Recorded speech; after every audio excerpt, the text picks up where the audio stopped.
네, 안녕하세요. 로열로더 투자 전략가 로로스입니다. 자, 이번에는 주도주 관련주들, 반도체 관련주들 확인해 보도록 하겠습니다. 일단 간단히 1부, 2부로 나눠 드릴 거고요. 일단 대형주 먼저 봐드리면은 최근에 질병 관련 이슈로 해서 한 차례 하락이 나오는 것에 대해서는 여지가 없다라고 말씀을 드렸어요. 이것은 기업 자체나 산업 자체 동향의 악재가 아니다. 이거는 외부 변수다라고 말씀을 드렸죠. 그래서 이 영향력으로 일부 타격을 받는 건 당연한 겁니다. 하지만 삼성전자에서 가장 큰 비중을 차지하고 있고 올해 기대감이 높은 메모리 사업 분야, 메모리 반도체 사업 분야는 이미 가격이 회복되기 시작하고 있죠. 작년 말부터 회복되는 거 확인시켜 드렸고, 그리고 5G 시장 지금 미국에서 이제 중국 화웨이를 이제 푸시하기 시작하면서 삼성전자가 생각보다 더 좋은 실적을 내고 있고요. 그 외에 스마트폰 개념 쪽에서도 작년에 화웨이의 글로벌 스마트폰 판매량 1위를 내주는 상황이었는데 이제 어떻게 보면 또 미국의 영향이 있었죠. 그래서 트럼프의 영향으로 해서 미중 무역 전쟁으로 해서 스마트폰 분야도 1위를 굳건히 이제 지키게 되었고 여기에 플러스 알파로 5G 시대가 오면서 이제 핸드폰을 교체해야 되는 이런 상황이 오게 되죠. 여기에 이제 폴더블 갤럭시 폴드가 굉장히 좋은 평가를 받으면서 이번에 Z 플립까지 나오면서 반응 괜찮고 이제 S20 사전 예약 들어갔죠. 삼성전자는 지금 보면은 나쁠 게 없는 것 같아요. 그래서 단기적으로 이 이슈로 인해서 한 차례 하락이 나온다에 반등이 나오는데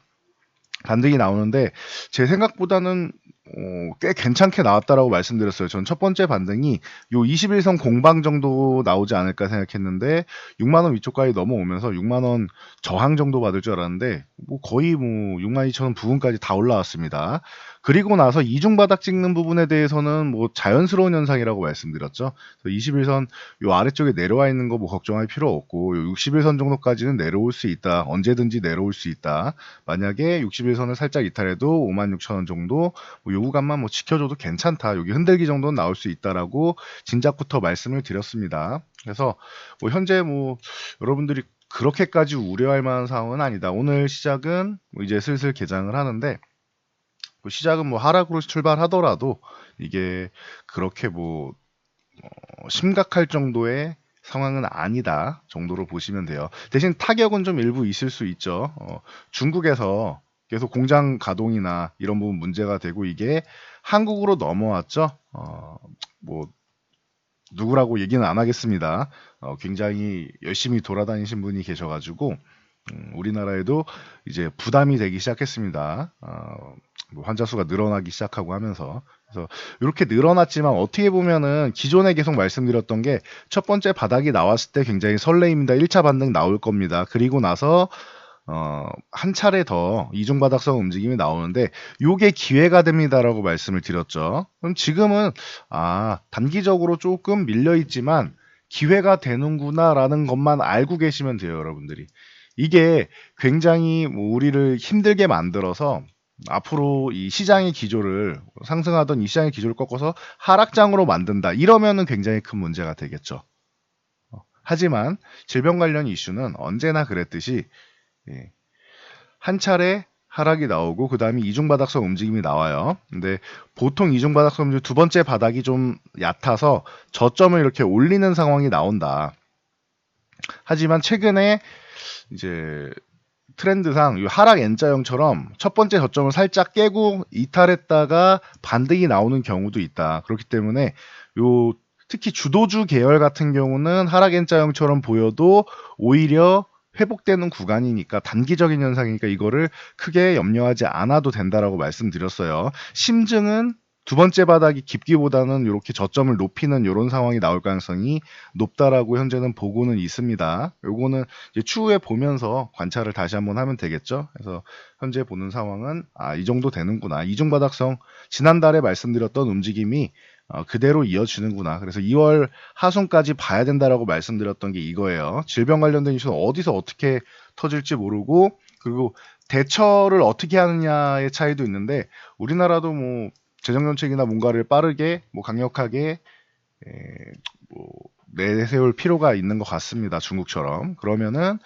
이 부분이 좀 해소가 되겠죠. 만약에 선거를 앞두고 있어서 무언가를 정책을 펼치기 좀 부담스러워한다 정부에서 그러면은 이제 조금 문제가 될 수 있습니다. 그러면은 문제라는 게 빠른 반등보다는 약간 눈치 보기성 움직임이 나오다가 반등이 나올 수 있다. 이런 말씀이에요. 그러니까 V자형처럼 이렇게 반등 나오는 게 아니고 약간 천천히 이런 식으로 이런 식으로 천천히 나올 수도 있다. 그러니까 요거는 이제 정부 대책이랑 여러 가지를 좀 봐야 될 것 같습니다. 그래서 반도체주 같은 경우는 업황 자체가 뭐 크게 뭐 달라진 건 없는 것 같아요.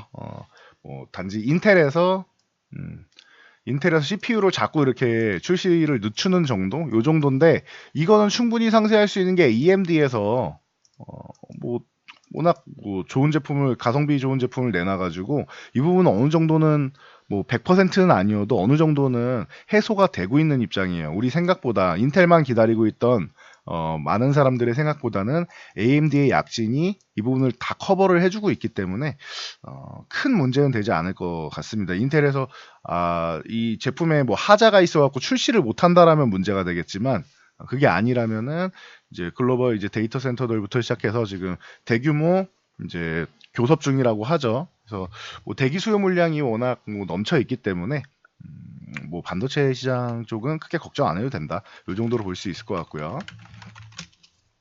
자, SK하이닉스 이쪽은 진짜로 메모리죠.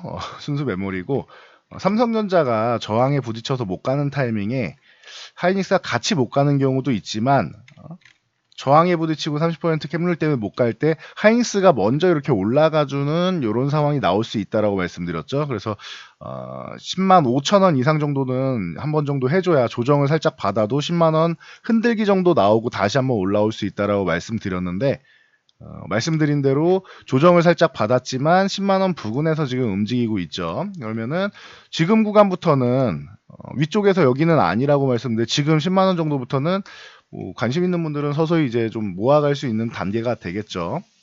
그래서 뭐 이렇게 보시면 되고 삼성바이오로직스는 밀려도 사실 좀 부담된다라고 했는데 하이닉스는 뭐 워낙 주도주니까 물론 삼성바이오로직스도 괜찮습니다.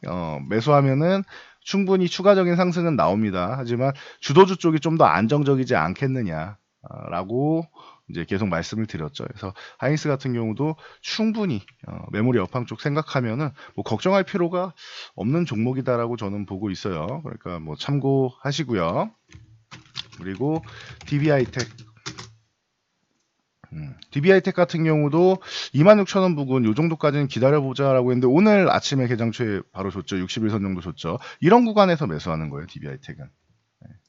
아무 때나 이제 뭐 매수하는 게 아니고 이렇게 내려와 있을 때 그런 구간에서 여러분들이 매수를 하셔야 그런 요 매매 타이밍 같은 부분에서 좀 유리하게 잡고 갈 수 있는 겁니다. 언제나 주식을 불리하게 시작하실 필요가 없어요. 유리하게 시작해야 돼요. 그래서 27,000원 이하나 뭐 이런 구간에서 접근해 보시는 게 차라리 낫습니다. 위에 3만 원 구간 요 저항 돌파 시도하는데 이런 구간에서 매매하는 게 아니에요.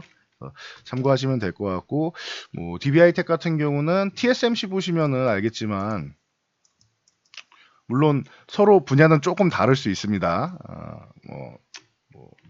TSMC 같은 경우 지금 뭐 삼성전자를 뭐 뛰어넘을 정도로 엄청나게 시총이 올라가면서 파운드리의 강자로서 이제 뭐 자존심을 세우고 있죠.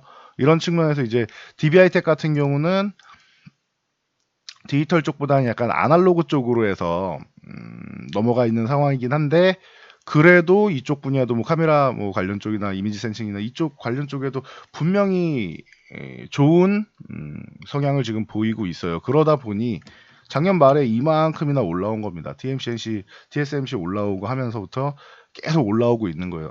DB하이텍도 충분히 상승 동력을 마련했다라고 말씀드렸고 제가 한 차례 정도 매도해도 된다라고 말씀드린 거는 조정을 받기 때문이에요. 이렇게 26,000원 주잖아요. 기다렸다가 다른 종목 매매해서 적은 수익이라도 아주 작은 수익이라도 냈다라고 하면은 이 기간 동안에 자금을 순환시켜서 무언가 소득을 얻었고 그리고 조정받은 구간에서 다시 재매수를 할 수 있고 이렇게 해서 자금을 좀 스마트하게 순환시킬 필요가 있습니다. 여러분들 참고하시고요. 그래서 뭐 비메모리 쪽도 뭐 크게 문제는 없다. 실리콘웍스 같은 경우는 뭐 LG그룹 쪽이라서 조금 불안하신 분들은 자제하시고 작년에 좀 약했으니까 요 한 37,000원 부근 요 구간은 적어도 뭐 회복을 해야 된다라고 말씀을 드렸죠. 그리고 4만 원까지 안착을 하면 제일 좋은데 여기 돌파한 다음에 안착을 못하고 뭐 바로 뭐 흘러내려 버렸죠.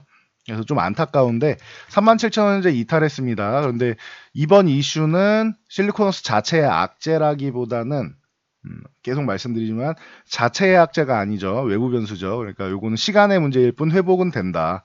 하지만 실리콘웍스가 지금 대장격으로 올라오는 건 아니고 후발주격으로 이제 못 올라온 종목이라서 따라 올라온 정도 수준이기 때문에 굳이 이렇게 밀려있다고 실리콘웍스를 먼저 매매할 이유는 없다라고 보고 있습니다. 그러니까 이 부분 잘 참고해가지고 매매하세요. 그래서 저는 기존에 강했던 종목들 있죠.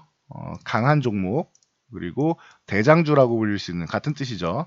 대장주라고 불릴 수 있는 종목 이런 종목들이 조정이 나와야 된다라고 계속 말씀을 드렸었는데 이번이 좋은 기회가 될 거다라고 지난달에 말씀드렸고 이번 첫 번째 바닥이 아닌 두 번째 바닥 나올 때 요 구간이 저로의 매수 타이밍이라고 말씀드렸죠. 첫 번째는 반등 정도만 노리라고 말씀드렸죠. 그래서 21선까지 볼 것이냐 저항선까지 볼 것이냐 종목별로 다르다라고 한 달 전에 설명을 드렸습니다. 그리고 나서 이중바닥선 움직임이 나오면 말씀드린다고 했는데 지금 그 타이밍이 왔기 때문에 여러분들이 한번 뭐 자세히 보면서 매매에 관심을 가져보시면 될 것 같아요. 저는 전체적으로 같이 밀려있다라고 하면은 기존에 강했던 대장주 쪽을 매매하는 게 키포인트다라고 말씀드리겠습니다. 그래서 여기까지 말씀드리고 제가 보통 한 12종목 정도 말씀을 드리는데 대표적인 4종목 말씀드렸고 8종목은 추후에 조만간 바로 2부 제작해가지고 영상 올려드리도록 하겠습니다.